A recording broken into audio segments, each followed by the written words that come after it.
Hello friends, welcome back Spain news channel நண்பர்களே.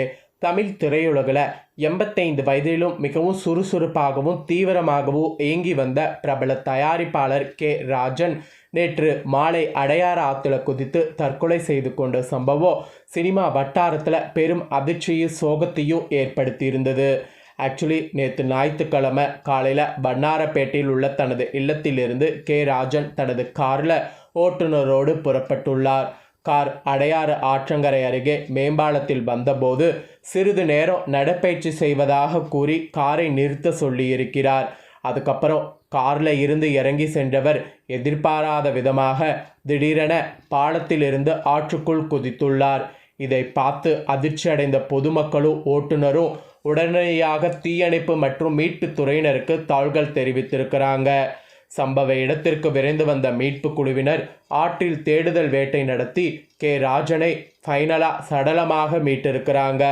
பின்னர் அவருடைய உடல் உடற்கூறாய்வுக்காக ராயப்பேட்டை அரசு மருத்துவமனைக்கு நேற்று அனுப்பி வைக்கப்பட்டது. ஆக்சுவலி நேற்று இந்த சம்பவம் வெளியான உடனே சமூக வலைத்தளங்களில் பயங்கர வைரலாச்சு. ஏன்னா 85 வயதான இவர் ஏன் இந்த முடிவை எடுத்தார், இதுக்கு பின்னாடி என்ன காரணம் அப்படிங்கிற மாதிரி நிறைய கேள்விகளும் பரபரப்பு எழுந்தது. இந்த சூழ்நிலையில் இந்த தற்கொலை குறித்து போலீசார் வழக்கு பதிவு செய்து தீவிர விசாரணை மேற்கொண்டு வந்தனர். முதல் கட்ட விசாரணையில் தற்போது ஒரு திடுக்கிடும் தகவல்களானது வெளியாயிருக்கு. அது என்னன்னா, தயாரிப்பாளர் கே ராஜனுக்கு சுமார் 15 கோடி ரூபாய் கடன் இருந்ததாக கூறப்படுது. அதோடு கடன் சுமை காரணமாக ஏற்பட்ட மன உளைச்சலால் கடந்த சில மாதங்களாக அவர் தனது குடும்பத்தினரோடு பெரிதாக தொடர்பில்லாமல் யாருக்கும் தெரியாமல் தனியாக ஹோட்டலில் ஒன்று தங்கி வசித்து வந்திருக்கிறாரா. ஸோ இந்த மாதிரி பல ப்ராப்ளங்களை ஃபேஸ் பண்ணதுனால தான் இந்த முடிவுக்கு போயிருக்கலாம் என்ற மாதிரி போலீஸார் கூறுறாங்க. ஸோ இருந்தாலும் பார்த்தீங்கன்னு வச்சுக்கோங்களேன், இவ்வளோ பெரிய முடிவு எடுக்கிறதுக்கு இது மட்டும் காரணமாக இருக்காது, இன்னும் வேறு சில காரணங்கள் இருக்கலாம் என்று சொல்லி தொடர்ந்து நிறைய கண்ணோட்டங்களில் விசாரணையை போலீஸார் அவர்கள் நடத்திட்டு இருக்கிறாங்க. ஆக்சுவலி இவர் கடந்த 2 மாதங்களாகவே எந்த ஒரு சினிமா நிகழ்ச்சியிலும் பங்கெடுக்காமல் கடுமையான மன அழுத்தத்தில் இருந்து வந்ததாக போலீஸ் தரப்பில் மேலும் சொல்லப்படுது. கடைசியாக அவரோடு பயணித்த கார் ஓட்டுநரிடம் ராஜன் ஏதேனும் மன வருத்தத்தோடு பேசினாரா என்பது குறித்தும் போலீஸார் இப்போ வரைக்கும் கோணங்களில் நிறைய விசாரித்து வராங்க. அதோடு பிரேத பரிசோதனை முடிந்து இன்னைக்கு அவரது உடல் உறவினர்களிடம் ஒப்படைக்கப்பட இருக்கு. மறைந்த தயாரிப்பாளர் கே ராஜன் தமிழ் சினிமாவில் மிக முக்கியமான ஆளுமையாக கருதப்படுறாரு.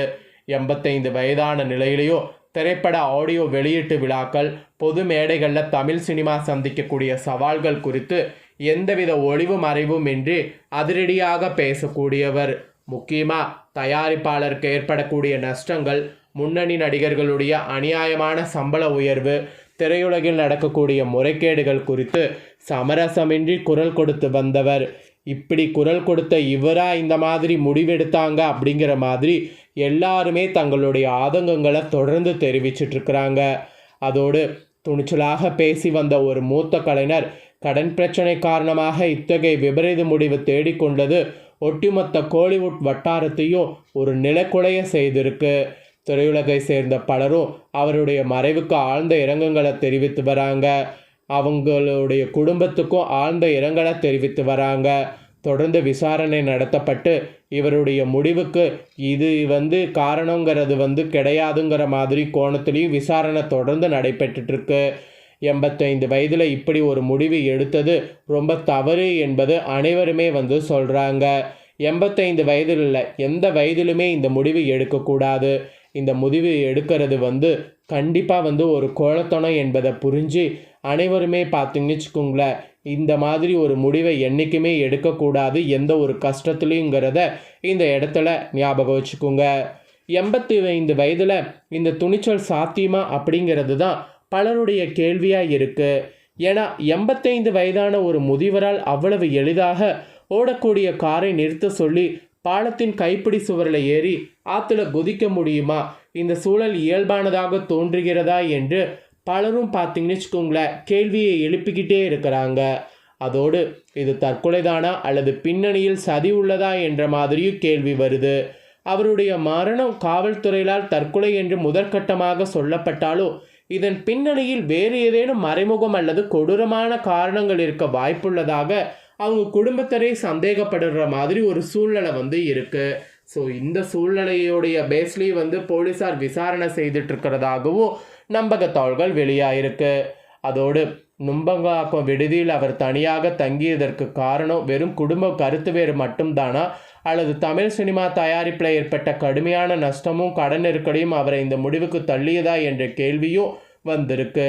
அதோடு முன்னணி நட்சத்திரங்கள் படத்தின் பெரும்பகுதி பட்ஜெட்டை சம்பளமாக வழங்குவதால் கே ராஜன் தொடர்ந்து எச்சரித்தது போல தயாரிப்பாளர்களுடைய நிதி இழப்பை சந்தித்து நடுத்தெருவுக்கு வரக்கூடிய அவலம் எப்போது மாறுங்கிற மாதிரி ஒரு கேள்வி வந்ததில் அதுக்கு இவருடைய மரணத்தில் ஏதாவது தொடர்பு இருக்குமா அப்படிங்கிற கேள்வி மேலும் மேலும் தமிழ் சினிமாவில் ஏற்பட்டுக்கிட்டே இருக்கு. மெயினாக தமிழ் திரையுலகில் தொடர்ந்து நிதியில் வீழ்ச்சி, மன அழுத்தம், மிரட்டல்கள், பயத்தின் காரணமாக தற்கொலை செய்து கொள்ளக்கூடிய போக்கு அதிகரிப்பது கூட இப்போ தொடர்ந்து நாம் பார்த்துட்ருக்குறோம்.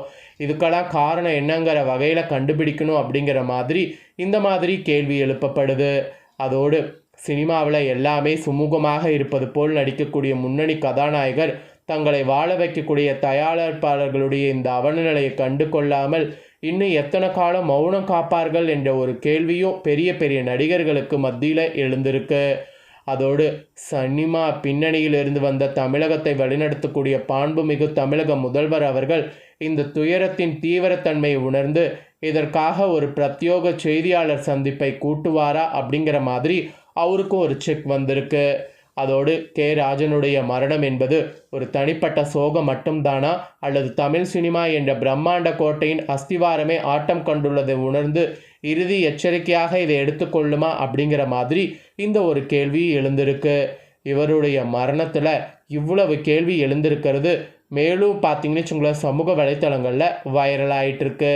ஆக்சுவலி இந்த நியூஸ் பார்த்தீங்கன்னு வச்சுக்கோங்களேன் இப்போ வரைக்கும் தொடர்ந்து போய்கிட்டே இருக்கிறதுனால எல்லாருக்குமே நிறைய கேள்விகள் வந்துக்கிட்டே இருக்கிறதுனால அவங்கவுங்க கேள்விகளை பதிவிட்டு எது இப்படி நடந்தது என்ன அப்படிங்கிற மாதிரி எல்லாருமே கேள்வி எழுப்பிட்டு சமூக வலைத்தளங்களில் வைரலாக்கிட்டு இருக்காங்க.